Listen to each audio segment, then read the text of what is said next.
ఇవాళ ఈ రాష్ట్ర ముఖ్యమంత్రి మనవడు, ముఖ్యమంత్రి ఆయన మనవడితో ఉండే సాన్నిధ్యాన్ని చూసి సంతోషపడేటోని. తాత మనవళ్ళ మధ్యలో ఎంత అనుబంధం ఉంది. మనవల్ని అత్యధికంగా ప్రేమించే చంద్రశేఖరరావు గారు నిజంగా నేను ప్రైవేట్ సంభాషణలలో అభినందించడం, నిజంగా తాత మనవళ్ళ అనుబంధం బాగుంది అని. అలాంటి నీ మనవడు హిమాంశు చదువుతున్న స్కూల్లో మారక ద్రవ్యాలు వినియోగిస్తున్నారని ఎక్సైజ్ శాఖ నోటీసులు ఇస్తే, నీ మనవడు చదువుకుంటున్న స్కూల్లో మారక ద్రవ్యాల వినియోగం ముక్కుపచ్చలారని పాఠశాల పిల్లలు సేవిస్తున్నారంటే, మా తమ్ముడు కొడుకు చదువుకున్న పాఠశాలలో చిన్న పిల్లలు మన కళ్ళ ముందర తిరిగే చిన్నారి పిల్లలు తిరిగే పాఠశాలలలో మారక ద్రవ్యాలు అమ్ముతున్నారంటే, ఆ పాఠశాలలో ఉన్న విద్యార్థులు మారక ద్రవ్యాలు తీసుకుంటున్నారంటే ఏ సమాజంలో మనం బ్రతుకుతున్నామని నేను అడుగుతున్నా.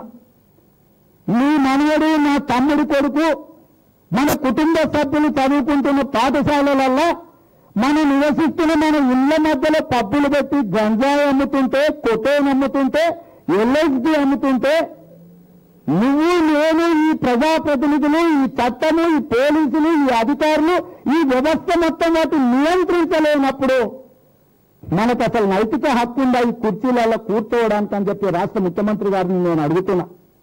ఇవాళ మన పిల్లలు చదువుకుంటున్న పాఠశాలలే మారక ద్రవ్యాలకు అడ్డాలుగా మారినాయంటే, ఆ అడ్డాలను మనం నియంత్రించలేనప్పుడు నిజంగా మనకు అర్హత ఉందా ఈ కుర్చీలలో కూర్చోవడానికి నేను అడుగుతున్న ముఖ్యమంత్రి గారిని. నువ్వు అత్యధికంగా ప్రేమించే నీ మనవడు చదివే పాఠశాలలో, నేను ప్రేమగా చూసుకున్న మా తమ్ముడి పిల్లలు చదువుతున్న పాఠశాలలలో ఇవాళ మారక ద్రవ్యాల వినియోగం పెరిగింది, మారక ద్రవ్యాల సేల్స్ పెరిగిపోయినాయి, అక్కడ వ్యాపారం జరుగుతుందంటే ఈరోజు మనం నిజంగా ఏమి చేయకుండా ఉంటే అసలు మనము మనుషులమేనా అని నేను అడుగుతున్న రాష్ట్ర ముఖ్యమంత్రి గారిని. ఇవాళ ఈ వ్యాపారాలు పెంపొందించడానికి అవసరమైన ఈ మ్యూజికల్ నైట్స్లలోనే ఎక్కువ ఈ వ్యాపారాలు జరుగుతున్నాయని ప్రపంచమంతా కోడే కూస్తుంటే, ఇవాళని విచారణకు ఆదేశించిన అధికారే పబ్బులు అడ్డాలుగా మారినాయని, ఈ మ్యూజికల్ నైట్సే ఈ మారక ద్రవ్యాల అమ్మకాలకు అడ్డాలుగా మారినాయని చెప్తుంటే, వాటి ద్వారా నీ కొడుకు బావమరిది వ్యాపారం చేసుకుంటుంటే మీరు ఎందుకు మౌనంగా ఉన్నారు? మీకు సమాచారం తెలియదా అని నేను అడుగుతున్న ముఖ్యమంత్రి గారిని. నిఘా వ్యవస్థ ఏమైంది? ఇన్ని మారక ద్రవ్య వినియోగం ఇంత విపరీతంగా పెరిగి ఈ ప్రాంతంలో నివసించడానికే భయపడే పరిస్థితులు, Banjara hills, Jubilee hills, bolder hills లేకపోతే కావేరీ హిల్స్ లో నివసించే కుటుంబాలను మారక ద్రవ్యాల వినియోగం చేస్తున్నట్టుగా అనుమానంగా ఇవాళ మిగతా వాళ్ళు చూసే పరిస్థితి వచ్చిందంటే, ఈ రోజు హైదరాబాద్ లో ఏం జరుగుతుందో ఒక్కసారి ఆలోచన చేయాల్సిన అవసరం లేదా అని నేను అడుగుతున్నా. నీ కుటుంబమే, నీ కొడుకు బావమరితో ఈ వ్యాపారం చేస్తున్నాడు. కోట్ల రూపాయలు టూరిజం శాఖ నుంచి ఇలాంటి దుర్మార్గాలకి పార్టీల ద్వారా పాల్పడుతున్నారన్న ఆరోపణలు ఎదుర్కొంటున్న సంస్థలతో టూరిజం శాఖ ఒప్పందాలు చేసుకొని కోట్ల రూపాయలు వాళ్ళకి చెల్లిస్తుంటే ముఖ్యమంత్రిగా మీకు సమాచారం లేదా అని నేను రాష్ట్ర ముఖ్యమంత్రి గారిని అడుగుతున్నా. ముఖ్యమంత్రి గారి మీద చాలా విషయాలలో భిన్నాభిప్రాయాలు ఉన్నాయి, భేదాభిప్రాయాలు ఉన్నాయి. నాకు రాజకీయంగా చాలా అంశాలలో తారతమ్యాలు ఉన్నాయి. కానీ ముఖ్యమంత్రి గారే స్వయంగా లాంటి ప్రోత్సహిస్తాడని నేను అనుకుంటలేను. దానికి ఉదాహరణగా ముఖ్యమంత్రి గారు క్లబ్ల గురించి మాట్లాడినప్పుడు కరీంనగర్ లో ఆయన బంధువు క్లబ్ను నిర్వహిస్తున్నాడని నేను మాట్లాడితే వారం రోజుల్లో ఆ క్లబ్ మీద రేజ్ చేసి మూపించడం జరిగింది. నేను అప్పుడు అనుకున్న ముఖ్యమంత్రి బంధువులు ఆయన పేరును ఏమైనా దుర్వినియోగం చేసి క్లబ్ను నడుపుకుంటున్నారని. ఈనాడు నేను అడుగుతున్నా, నీ కొడుకు గురించి నేను చెప్పడానికంటే నీ కొడుకు చుట్టూతో ఉన్న రాజులు ఎవరు, ఆ రాజుల వ్యవహార శైలి ఏంది, నీ కొడుకు 7 గంటల తర్వాత ఎక్కడికి వెళ్తున్నాడో నీ సమాచారం తెప్పించుకోలేవా అని అడుగుతున్న రాష్ట్ర ముఖ్యమంత్రిని. నీ కొడుకు బావమరిదే స్వయంగా రోడ్డు నెంబర్ 36లో ఒక పబ్బులో రోజు కూర్చుంటాడు కదా, అతని మిత్రులు, అతని అనుచరులు, అతని బినామీలో నిర్వహిస్తున్న పబ్బులో గర్ల్స్ పికప్ సెంటర్ నడుస్తుంటే నీకు తెలియదా ముఖ్యమంత్రి గారని నేను అడుగుతున్నా. పత్రికాముఖంగా చెప్పలేని అంశాలు ఇవన్నీ. ఇవాళ రోడ్డు నెంబర్ 36లో నిర్వహించే ఒక పబ్బులో తెల్లవారి వరకు మ్యూజికల్ నైట్స్ నడుపుతుంటే అక్కడ అమ్మాయిలను బేరసారాలు కుదుర్చుకొని తీసుకెళ్లే పికప్ సెంటర్ గా మారుతుంటే ఈ రాష్ట్ర ప్రభుత్వం ఏం చేస్తుందో ముఖ్యమంత్రి కుటుంబ సభ్యులే బంధువులు అక్కడ కూర్చున్నప్పుడు వాళ్ళ కళ్ళ ముందలు వ్యాపారం జరుగుతుంటే ఈ రాష్ట్ర నిఘా వ్యవస్థ ఏమైందని నేను అడుగుతున్నా. ఇవాళ ఎవరైనా అధికారులు వస్తే నీ కొడుకు బావమరిది అక్కడ కూర్చొని ఉంటే, నీ కొడుకు బావమరిది కళ్ళ ముందలు ఇలాంటి వ్యాపారాలు జరుగుతుంటే నీకు సమాచారం అందుతలేదా? నీ మనవడు చదువుకుంటున్న స్కూల్లో మారక ద్రవ్యాలు వినియోగిస్తుంటే ఒక్కరోజైనా నీ మనవడు నీ దృష్టికి తీసుకురాలేదా? లేదా తల్లిదండ్రులుగా మన పిల్లలు చదువుకుంటున్న పాఠశాలలలో ఏం జరుగుతుందో సమాచారం సేకరించి చర్యలు తీసుకోవాల్సిన నైతిక బాధ్యత మన మీద లేదా అని చెప్పి నేను రాష్ట్ర ముఖ్యమంత్రి గారిని అడుగుతున్నా. నీ కొడుకుతో ఉండే అధికారి వ్యవహార శైలి ఏంది? నీ కొడుకు ఇతర రాష్ట్రాలకు ఇతర దేశాలకు పోయినప్పుడు ఆయనకు ముందల ఎన్ని ఏర్పాట్లు చేసే రాజులెవరో వాళ్ళ చరిత్ర ఏంటో నీకు తెలియదా ముఖ్యమంత్రి గారు? ఎందుకు ఈ పరిస్థితులు రాష్ట్రంలో వచ్చినాయి? నీ కొడుకున్న బలహీనత ఏంది? ఏ బలహీనతను అడ్డం పెట్టుకొని వీళ్ళు ఈరోజు ఈ వ్యాపారాలు చేస్తున్నారు? ఇలాంటి వ్యాపారాలు చేస్తే వాళ్ళను భుజాల మీద ఎక్కించుకుంటున్నారు కదా నీ కొడుకు. నీకు బంధుత్వం ఉంటే ఇంట్లో పెట్టుకోండి, నెత్తి మీద పెట్టుకోండి. కానీ వ్యాపార ప్రతిభలలో నీ కొడుకును ఎట్లా అజమాయిషి చేస్తున్నాడో రాజేంద్ర ప్రసాద్ పాఠాల ఇది చూసిన తర్వాత ముఖ్యమంత్రి గారికి అర్థం కావాలి. ఇవాళ నీ కొడుకు బావమర్తి ఏ టికెట్లు అయితే అన్నిందో, ఏ ఆరోపణలు అయితే ఎదుర్కొని గోవా, బొంబాయి, బెంగళూరు లాంటి రాష్ట్రాలలో జిల్లాలలో అక్కడ ఆ పోలీసుల అనుమతులు రద్దు చేస్తే సైబరాబాద్ పోలీసులు స్వయంగా వాళ్ళకు వెల్కమ్ చేసి ట్వీట్ చేసి పంపే పరిస్థితి వచ్చింది. అంటే సైబరాబాద్ పోలీసులకు ఈ పబ్బులతో మ్యూజికల్ నైట్స్తో ఏం సంబంధం అని నేను అడుగుతున్నా. అసలు పోలీసులు ఎవరు? ఈ అధికారులు బట్టలు పలుచుకోటాలో రోడ్డు మీద వేసి ఎవరు వీడు? ఇవాళ ఈ పార్కులకు వెల్కమ్ చేసుకుంటే ట్వీట్ చేసి సైబరాబాద్ పోలీసులు ఈ రోజు ఈ రకమైన వ్యవహారాలకి తెరలేపుతుంటే వీళ్ళ వెనకాల ఉన్నదెవడు? వీళ్ళకి అండగా ఉన్నదెవడు? వీళ్ళకి అనుమతించిందెవడని నేను అడుగుతున్నా. డేవిడ్ గుట్టాకి వెల్కమ్ చేసుకుంటా పోలీసు అధికారులు ట్వీట్ చేయాల్సిన పరిస్థితి ఎందుకు వచ్చిందని నేను అడుగుతున్నా. ఈ అధికారులను నడి బజార్లో బట్టలు పనిసుకోటాలా ఇవాళ మారక ద్రవ్యాలు వినియోగిస్తున్నారని వదలేడుపులు ఏడుస్తున్న వాళ్ళని అందరినీ కూడా నడి రోడ్డు మీద నించోబెట్టి ముఖ్యమంత్రి కుటుంబమే ఇలాంటి వ్యాపారాలు చేస్తుంటే ఏమనాలా? డబ్బుల సంపాదన ఉండొచ్చు, ధనదాహం ఉండొచ్చు, కానీ ఈ రకంగా డబ్బులు ముఖ్యమంత్రి బంధువులే సంపాదిస్తుంటే ఇది సమంజసం? ఆ పాత్రికేయ మిత్రులుగా మీరు ఆలోచన చేయండి అని అంటున్నా. ఇది ఎంతోమంది పాత్రికేయ మిత్రులు తమ ఉద్యోగాలను సైతం లెక్క చేయకుండా, తమ భవిష్యత్తును సైతం లెక్క చేయకుండా తెలంగాణ ఉద్యమంలో ప్రత్యక్షంగా పాల్గొన్న వాళ్ళు చాలా మంది ఉన్నారు.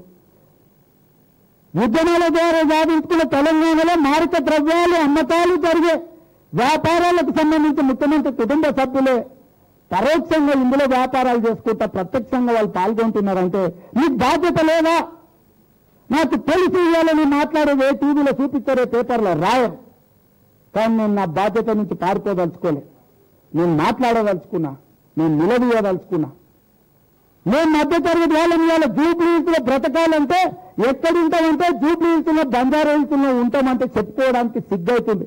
ఎందుకంటే అక్కడ ఉన్న వాళ్ళందరూ మారక ద్రవ్యాలు తీసుకుంటారన్న ఒక అపోహ కింద ఉన్నది. మన నియోజకవర్గం పోతే అడుగుతారు, సార్ మన ఏరియాలో మొత్తం అంతేనంట కదా సార్ అని. రాత్రి 9 దాటితే కుటుంబ సభ్యులు రోడ్ల మీదకి వెళ్లే పరిస్థితి లేదు. మీరు రాండి ముఖ్యమంత్రి గారు, నేను చూపిస్తే రోడ్ల నిండా కార్లు అడ్డం పెట్టి పబ్బులు నడుపుతుంటే రాత్రి 12 వరకు డ్రంక్ అండ్ డ్రైవ్ చెక్ చేసి మిగతా పబ్బులను మూపించి మీ కొడుకు బావమర్ది నిర్వహించుకునే పబ్బుకి మాత్రం డ్రంక్ అండ్ డ్రైవ్ లేదు. తెల్లవారు 4 వరకు నడుస్తుంటే రోడ్లన్నీ క్లీన్ చేసి పోలీసు వాళ్ళు ఇంటికి వెళ్ళిపోతారు.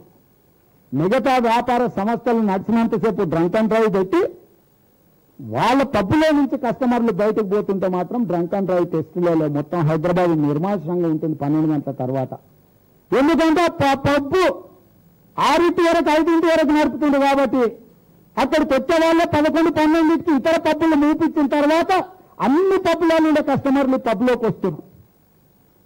ఈ పబ్బులు తెల్లవారు వరకు నడపడం వల్ల ఏ రాత్రి 1 తర్వాత ఎప్పుడు రోడ్డు మీదకైనా డ్రంక్ అండ్ డ్రైవ్ టెస్టులు లేవు. ఎందుకంటే మిగతా పబ్బులు మూసేసి ఒక్క పబ్బును నడిపించిన తర్వాత డ్రంక్ అండ్ డ్రైవ్ టెస్టులు లేకుండా ఇవాళ నిన్న మన యువకులతో కొంతమందితో మాట్లాడితే ఏంద్రా అంటే అవునన్నా పబ్బులు ఇప్పుడు అక్కడికి పోతే మాత్రం మాకేం ఇబ్బంది లేదు, డ్రంక్ అండ్ డ్రైవ్ 12 గంటలు క్లోజ్ చేస్తారు, ఈ లోపల అక్కడికి చేరుకుంటున్నాం, పొద్దుగాల వరకు ఎప్పుడైనా ఉండొచ్చు ఎప్పుడైనా పోవచ్చు అని చెప్తారు. ఇది పరిస్థితి. మన ఆరోపణలను పరిగణలోకి తీసుకోవచ్చు ముఖ్యమంత్రి గారు. నీకు నాకు సరిపోకపోవచ్చు, నీ పార్టీ వేరుండొచ్చు, నా పార్టీ వేరుండొచ్చు, నీకు నమ్మకమైన నిజాధికారులను పెట్టి సమాచారం తెప్పించుకో. నీ కొడుకు బావమతి ఏ పబ్బులు నిర్వహిస్తున్నాడు ప్రత్యక్షంగానో పరోక్షంగానో, ఆ పబ్బులో జరుగుతున్న చీకటి కార్యక్రమాలు ఏంటో కనుక్కో. నీ కొడుకు ఊర్లో వెళ్ళినప్పుడు ఎంబడిన అధికారులు ఎవరు, ఆయనకంటే ముందల పైలటింగ్ చేస్తున్న రాజులు ఎవరో నువ్వు కనుక్కో. ఏమి జరుగుతుందో అప్పుడు నీకు తెలుస్తుంది. ఇవాళ నేను ఆరోపణ చేస్తే రేవంత్ రెడ్డి అట్లనే అంటాడా, ఎప్పుడైనా మమ్మల్ని తిడతాడు, మమ్మల్ని ఎప్పుడైనా పొగిడిందా, రేవంత్ రెడ్డి మాటలకు సమాధానం చెప్పాల్సిన పని లేదని మీరు తీసి పడేయచ్చు. రేవంత్ రెడ్డి మాట్లాడితే మీ టీవీలో చూపిస్తే మీ ప్రకటనలు ఇవ్వమని వాళ్ళని బెదిరియొచ్చు, పత్రికలలో రాస్తే మీ పాత పేమెంట్లు ఇవ్వమని వాళ్ళ మీద మీ పెత్తనం చేయొచ్చు. ఇవన్నీ ఏమన్నది? అన్నం తిన్న తర్వాత ఒక్కసారి నీ మనమన్లను పిలుచుకొని కూర్చోబెట్టుకొని వాళ్ళ ముఖంలోకి చూసి ఆలోచించే నువ్వు ఏం జరుగుతుంది, రాష్ట్రం భవిష్యత్తు ఎటువైపు పోతుందని. ఇవాళ నా కోసం చేయొచ్చు, నీ మనమన్ల కోసమో నీ కుటుంబ సభ్యుల కోసమో ఆలోచన చెయ్యి. ఇవాళ నీ బంధువులకు నీ అధికారంలోకి వచ్చిన కాబట్టి ఆస్తులు సంపాదించుకోవాలని కోరిక ఉంటే ఏదైనా వేరే వ్యాపారం పెట్టించు, వాళ్ళతో ఆదాయం యొక్క మార్గాన్ని చూపించు కావాలంటే నీ ఇన్ఫ్లుయెన్స్ యూజ్ చేసి. కానీ ఈ రకమైన వ్యాపారం మంచిది కాదు. తెలంగాణ సమాజంలో 60 సంవత్సరాలు లేని మారక ద్రవ్యాల వినియోగం అమ్మకాలు విచ్చలవిడిగా పెరిగిపోవడానికి కారణం ఈ 3 సంవత్సరాల నీ పాలనలో జరుగుతున్న నీ బంధువులు నీ కుటుంబ సభ్యుల పాత్ర ఏందో నువ్వు నిజాధికారులతో తెప్పించుకో. నేను పూర్తి స్థాయిలో ఈ వారం రోజులలో స్టడీ చేసి ఈ సమాచారాన్ని నేను బయట పెడుతున్నా. నేను అందుకే ప్రత్యక్షంగా వాళ్ళ పేర్లు తీసుకొని చెప్తున్నా. పరోక్షంగా చెప్తే సమస్య అర్థమయ్యే పరిస్థితి లేదు. సమస్య తీవ్రతను ముఖ్యమంత్రి గారి దృష్టికి వెళ్తుందో లేదో నాకు అనుమానంగా ఉంది. మీరు టీవీలలో వేయరు, పేపర్లలో రాయరు, కాబట్టి ఎవరైనా నిజాధికారులైనా సరే నా ప్రెస్ మీటింగ్ మొత్తాన్ని ముఖ్యమంత్రి గారికి చూపించండి దయచేసి. లేదా ఆయన సోషల్ మీడియాలో బాగా ఉంటాడు, ఆయన ఫేస్బుక్ వాట్సాప్ అప్లోడ్ చేయండి. ఒక ప్రతిపక్ష శాసనసభ్యుడిగా నా ఆవేదనను అర్థం చేసుకోమనండి. ఒక మధ్యతరగతి కుటుంబీకుడుగా మా పిల్లల బతుకులు, మా పిల్లలు చదువుకుంటున్న స్కూళ్లలో ఎంత ప్రమాదకరంగా తయారైనాయో ఒక్కసారి ఆలోచన చేయమని అడుగుతున్నా. ఒక శాసనసభ్యుడిగా, పార్టీ అధ్యక్షుడిగా ఈ మారక ద్రవ్యాలను అమ్మే వాళ్ళను, ఉత్పత్తి చేసే వాళ్ళను ఎన్కౌంటర్ చేయి. నీకు అండగా మేము నిలబడతాం. కుక్కల్లాగా రోడ్ల మీద వేసి కాల్చి చంపి నా కొడుకుల్ని ఇవాళ ఈ మారక ద్రవ్యాలను అమ్ముతున్న వాళ్ళని. అయినా తప్పులేదు నేను చెప్తున్నా. ఎందుకంటే ఇది తరతరాలుగా ప్రశాంతంగా బ్రతకాల్సిన మన యువకులను, మన పిల్లల్ని సర్వనాశనం చేయడానికి అంతర్జాతీయ మారక ద్రవ్యాల మూట హైదరాబాద్ను అడ్డాగా మార్చుకున్నది. హైదరాబాద్లో వాళ్ళకు రక్షణ దొరుకుతున్నది. ఇట్లాంటి అంతర్జాతీయ స్థాయి ఈవెంట్ల మ్యూజికల్ నైట్స్లలో ఎట్లా మారక ద్రవ్యాలు వినియోగిస్తారో మీరు తెప్పించుకోండి. ముఖ్యమంత్రి గారు సమాచారం తెప్పించుకోండి. మీరు గోవాలో జరిగినప్పుడు ఏం జరిగింది, బాంబేలో జరిగినప్పుడు ఏం జరిగింది, బెంగళూరులో జరిగినప్పుడు ఏం జరిగింది, ఇతర దేశాలలో జరిగినప్పుడు ఈ సంధాన్ పార్టీలలో ఏం జరుగుతుంది తెప్పించుకో. ఈ హైదరాబాద్లో జరిగిన ఈవెంట్లలో ఉన్న వీడియోలు తెప్పించుకో నువ్వు.